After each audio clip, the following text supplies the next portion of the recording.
Nigeria government placed a ban on use of foreign models voiceover artists in advert. I want to discuss this in this particular video. When you look at some of these headline here, and I want you to pay attention to the Times. The Times is one of the the most influential media organization in the world, not just in the UK.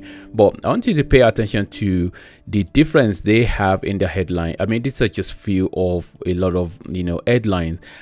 This particular one, I know there are other countries as well that mention this particular word, white. So when you look at the headline from the Times, you can see white. So they wrote, Nigeria becomes first country to ban white models. This is the actual press release on the Nigerian Ministry of Information Twitter feed. And I don't really want to bore you by reading all of this to you, but I don't think there's anywhere on this press release where they mention white. I don't think there's anything about white here. Whether this is right or wrong for Nigeria government to do this isn't the biggest issue here. The biggest issue here is that a lot of people will look at it in different ways, and when you go all around the world, different press will kind of like report it the way they want to report it. Some will report it from the angle of racism, so which racism is a big issue all around the world. When it comes to the issue of racism, I don't think the UK is really in any good position to complain about it, simply because when you go back to a time that isn't too long ago, as you're watching this screen now, this particular advert you are looking at is a advert by Sainsbury in 2020. For anyone that don't know what Sainsbury is all about,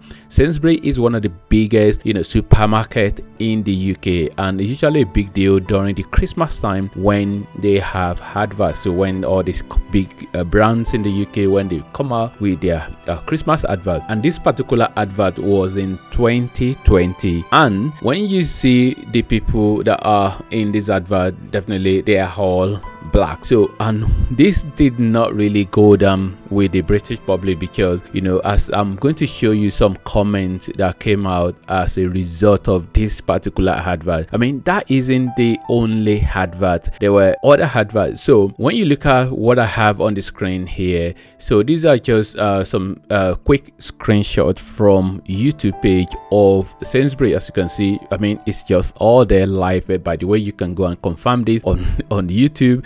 So you have this one, which is the particular advert where the black family were there in the advert, and then you have the other one where the white family there. Both of the ads were released in 2020, as you can see right there, and on the YouTube page of Sainsbury, and as you can see right there, and again both are still live. So what is the difference between these two ads? This is one from the black family, and this is one where it was white, and then you can see the difference here, that this one the comment was turned off, and then this one the comment were there. So why would they decide to turn off the comment of this one and then they leave this one on? It's just simply because when you go, if the comment is turned on, you can really see a lot of people that who are kind of like they will have some comments which we have some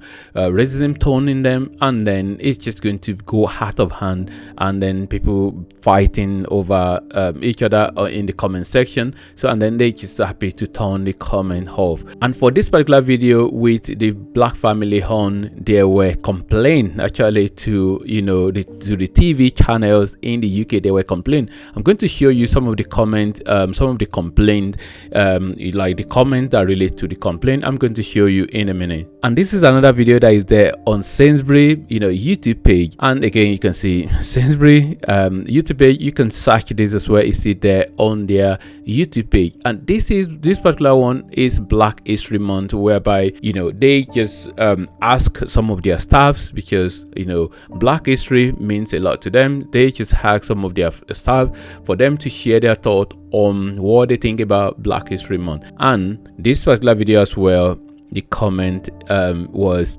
turned off. Why did they turn it off again? Because there's also going to be some, people leaving some ridiculous comment about it. And this is the majority of this, I'm not saying that the whole of the British society is racist, but, we there's no way we can hide from the fact that, there are some people who are racist. I do have a British friend and I live in Britain, and I don't really have any reason to complain in terms of where I've worked and how I've been treated. But the fact remains that there are some racists in Britain, and these are some of the comments from some of the complaint about that particular Sainsbury advert of 2020, which had the black family there. I am dreaming of a white Christmas. So what that is just indirectly saying that you have a black in the advert, but actually I am dreaming of a white Christmas. So this person actually say it in a kind of like a disguising way. And then you have this one: we'll be switching channels every time this ad comes on. Well done, Sainsbury, for jumping on the bandwagon.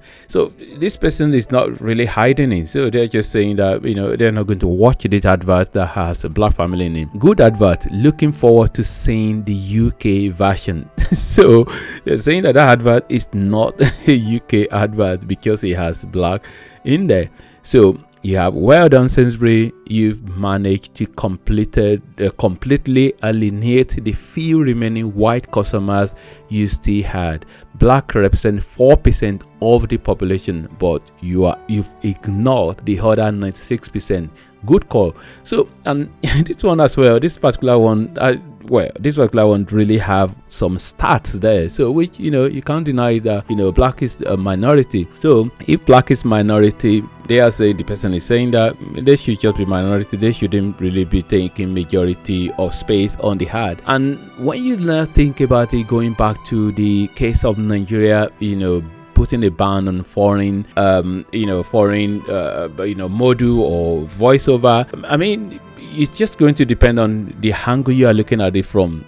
When it comes to maybe voiceover, if they have a lot of British accent, and then they have a lot of maybe American accent, I don't know, so which accents that are not local to Nigeria, maybe there are issues with that, maybe not. So for me, I would be thinking, if I am British born and I am in Nigeria, and then I really affiliate myself to Nigeria, for the fact that I was brought up in Britain and then I have Britain accent isn't really my fault, really. So if I have a job that means that I'm working in the advertisement space in Nigeria, I would really not be happy for me to be pushed aside and saying because I've got a British accent. But for people that are kind of like maybe you are putting a white person or maybe completely white dominated in a particular advert that are supposed to be for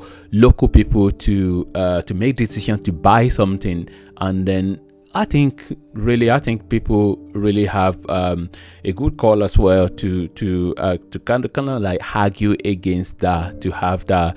So because if it's if the person in Britain is saying minority black, you should not have them in advert. Maybe somebody in Nigeria have a case as well that minority white, or even the percentage of white in Nigeria definitely going to be less than 4%. So well, I don't know, but possibly less. So, and another point that we should also realize is that I think some of these adverts as well, they are not possibly done in Nigeria. Majority of them not done in Nigeria space. They're done in South Africa.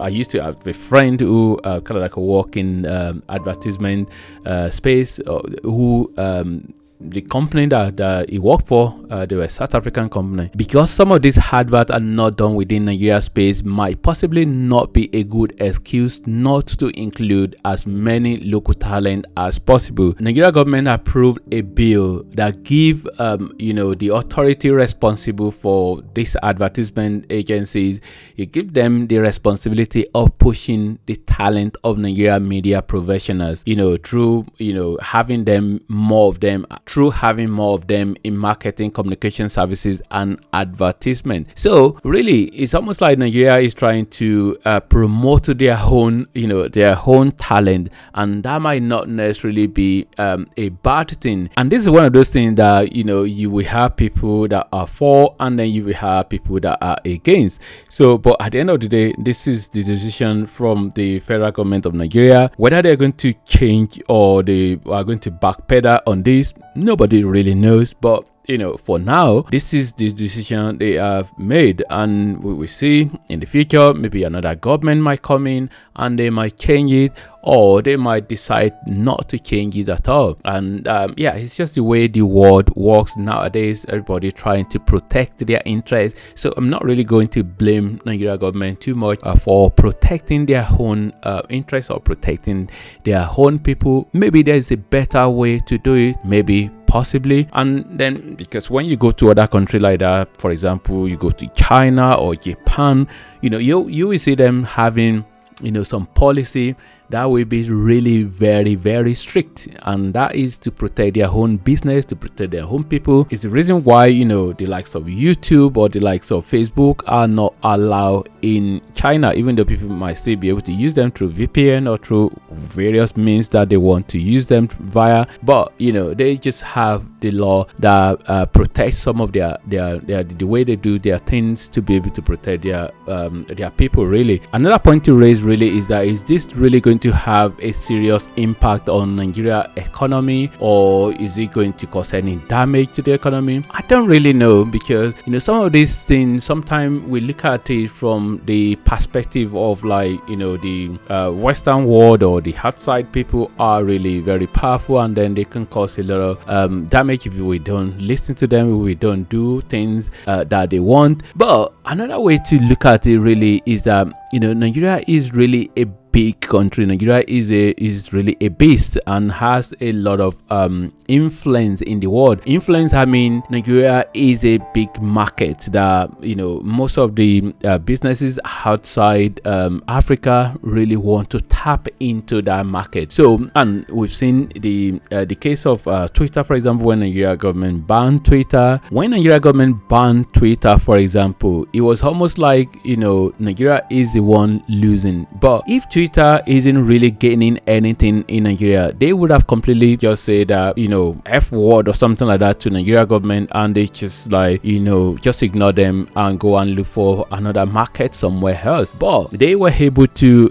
they were ready to negotiate with Nigeria government to be able to have a dialogue and all of that. So it just shows the how much money in all these companies and organizations outside Nigeria, how much money they are really making from Nigeria. And it's the reason why most of the time they will prefer to dialogue with Nigeria government and look for a better way to resolve issue, rather than just say that they just going to pack up and go.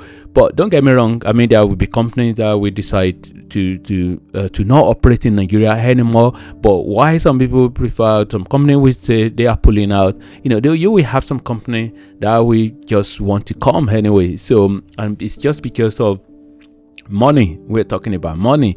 So when people or companies, when they see money available somewhere, sometimes they even want to play dirty, or they want to do things not in the right way that they will usually want to do it, just because money is involved. But anyway, so we just watch the space and see what happens in the future, whether any government will come and change it, or whether it will just continue to be that way. And yeah, so we just see what happens.